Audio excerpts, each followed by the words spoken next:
जय श्री राधे मित्रों। मैं सुभाष चंद्र शास्त्री आप सभी का YouTube चैनल पर बहुत बहुत स्वागत करता हूं।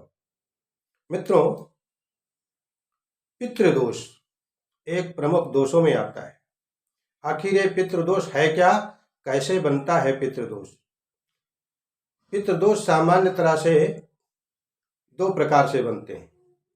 एक तो जन्म कुंडली में ग्रहों की परिस्थिति के अनुसार, और दूसरा है स्वाभाविक रूप से। स्वाभाविक रूप से जैसे जन्म कुंडली में ग्रहों की स्थिति शुभ हो एवं अनुकूल हो, फिर भी आपके सभी कामों में बाधाएं आती रहती हैं, मन चाहा काम नहीं हो पाता, आपके परिश्रम का पूर्ण लाभ आपको नहीं मिलता। ये होता है स्वाभाविक रूप से बना हुआ पितृदोष। इसके विषय में मैं आगे आप लोगों को विषय में बताऊंगा। जन्म कुंडली में जो पितृदोष बनता है वह स्थान भेद से कई प्रकार का होता है। जैसे कि लग्न में द्वितीय भाव में, चौथे, पांचवें, सातवें, आठवें, नवम एवं दशम भाव में जब सूर्य और राहु अथवा सूर्य एवं शनि एक साथ रहते हैं, युति करते हैं, तो पितृदोष माना जाता है, पितृदोष बनता है। प्रथम भाव में जब पितृदोष होता है अर्थात सूर्य राहु या सूर्य शनि की युति होती है, तो जातक को गुप्त चिंता सताती है, मानसिक अशांति, स्वास्थ्य एवं दाम्पत्य जीवन संबंधी परेशानियां आती हैं। यदि द्वितीय भाव में यही युति है, सूर्य राहु या सूर्य शनि एक साथ हैं, तो कुटुंब में वैमनस्य होता है, आपसी विरोध, संग्रह शक्ति की कमी, धन संबंधी चिंताएं सताती। यदि चतुर्थ भाव में यह योग बना हुआ है तो सुख संबंधी, भूमि, मकान, वाहन इत्यादि से संबंधित चीजों के लिए संघर्ष बन जाता है, कठिनाई पड़ती। यदि सातवें भाव में सूर्य राहु का योग है या सूर्य शनि का योग है, तो दाम्पत्य जीवन में कठिनाइयां आती हैं, विवाह में विलंब होता है इत्यादि। यदि अष्टम भाव में कदाचित यह योग बना हुआ है तो पैतृक संपत्ति के लिए संघर्ष या बाधा अथवा पिता के साथ संबंध निभाने में दिक्कतें आती। यदि नवम भाव में यही युति है, सूर्य राहु या सूर्य शनि नवम भाव में है, तो धर्म कर्म में अरुचि होती है तथा भाग्योन्नति में बाधाएं आ जाती हैं। कदाचित दसम भाव में यह योग बना हुआ है तो राज्य संबंधी, नौकरी चाकरी, व्यवसाय आदि के लिए, पदोन्नति के लिए यह बाधक होता है।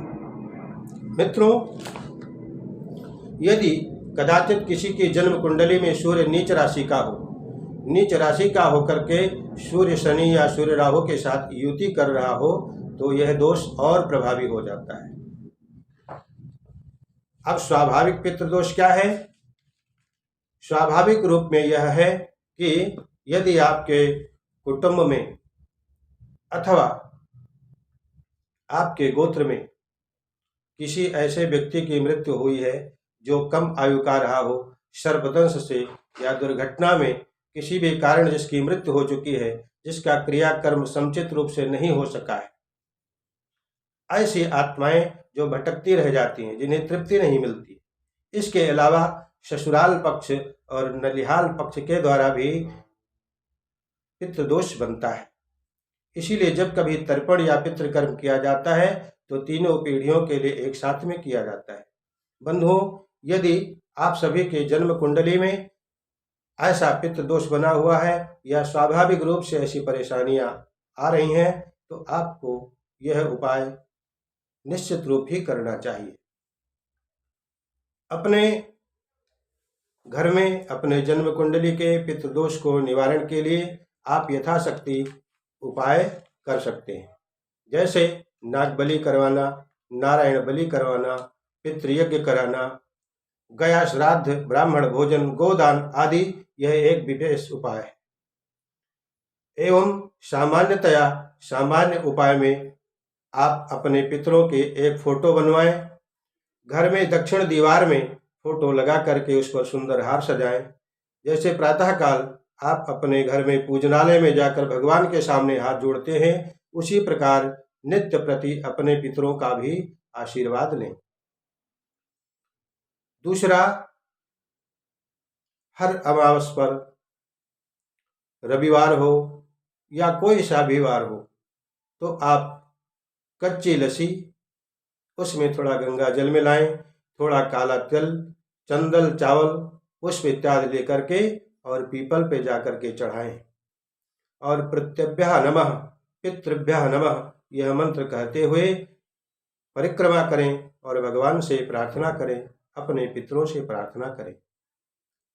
तीसरा सामान्य उपाय, हर महीने की संक्रांति, अमावस्या, पूर्णिमा अथवा रविवार या प्रतिदिन आप तांबे के लोटे में जल भरें, जल में गंगा जल, लाल पुष्प लेकर के भगवान सूर्य को अर्घ्य प्रदान करें और साथ ही साथ भगवान सूर्य के बीज मंत्रों का जप करते हुए क्लॉकवाइज 7 बार परिक्रमा करके प्रणाम करें। बीज मंत्र क्या है, आप सभी नोट कर सकते हैं। ओम ह्रां ह्रीं ह्रौं सः सूर्याय नमः। ओम ह्रां ह्रीं ह्रौं सः सूर्याय नमः।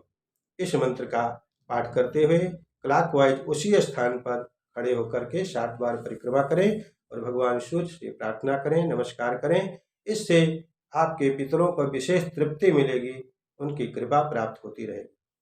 तो बंधुओं, जैसे सूर्य राहु या सूर्य शनि के युति से जन्म कुंडली में पितृदोष बनता है, उसी प्रकार जन्म कुंडली के अंतर्गत जब कभी चंद्रमा के साथ ऐसी ही क्रूर पाप ग्रहों की युति होती है या चंद्रमा पीड़ित होता है मंगल, शनि या राहु के द्वारा, तो मातृदोष बनता है। यह मातृदोष भी कार्यों में अड़चन देने के लिए सुख शांति में बाधा कारक होता है। इसके विषय में हम आपसे अगले एपिसोड में चर्चा करने का प्रयास करेंगे। तो बंधुओं, हमने यह आपको पितृदोष के विषय में दिव्य जानकारी दी। आपको इसे लाभ प्राप्त होगा, आप इसे अपना करके लाभान्वित होंगे।